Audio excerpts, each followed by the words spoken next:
कि क्या सच में भारत बुढ़ा हो रहा है। इस पढ़कर समझकर आपकी चिंता और भी बढ़ सकती है। और इस रिपोर्ट में अनुमान लगाया गया था कि 2036 तक भारत की आबादी में युवाओं की संख्या घट। नमस्कार, प्रयास आईएएस के YouTube चैनल पर आपका स्वागत है। ये आज का एक मोस्ट इंपॉर्टेंट हम टॉपिक पर बात करने वाले हैं।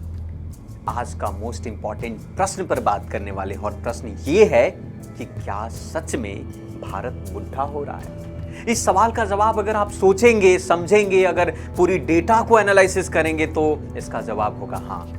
ऐसे में इस रिपोर्ट को पढ़कर समझकर आपकी चिंता और भी बढ़ सकती है।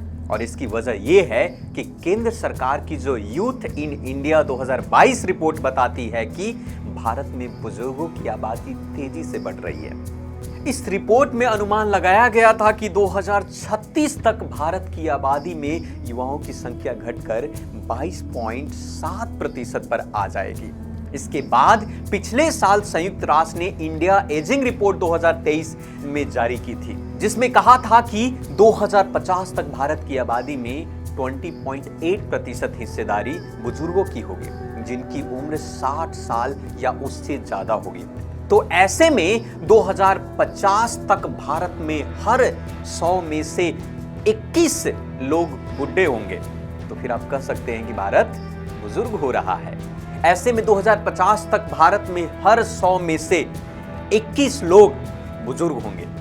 इंडिया एजिंग रिपोर्ट 2023 में बताया गया है कि 2010 के बाद से भारत में बुजुर्गों की आबादी तेजी से बढ़ रही है, जिसमें 15 साल से कम उम्र के लोग की संख्या घट रही है और बुजुर्ग बढ़ते जा रहे हैं। ऐसे में आने वाले सालों में भारत में 14 साल तक के बच्चों की आबादी से ज्यादा बुजुर्गों की संख्या होगी। 15 से 59 साल के उम्र के लोग की संख्या भी घट जाएगी। अब थोड़ा सा यूएन की रिपोर्ट के बारे में हम समझ लेते हैं कि यूएन की रिपोर्ट क्या कहती है। संयुक्त राष्ट्र की इंडिया एजिंग रिपोर्ट 2023 की रिपोर्ट में कहा गया है कि 1961 के बाद से भारत में बुजुर्गों की आबादी कम हो रही थी। बुजुर्ग आबादी बढ़ने की रफ्तार 2001 तक धीमी हो रही थी और उसके बाद ये बढ़ने लगी है।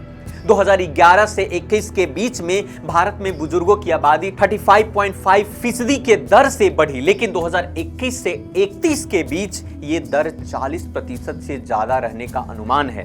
रिपोर्ट के मुताबिक 1 जुलाई 2022 तक देश में बुजुर्गों की आबादी 14.9 करोड़ थी।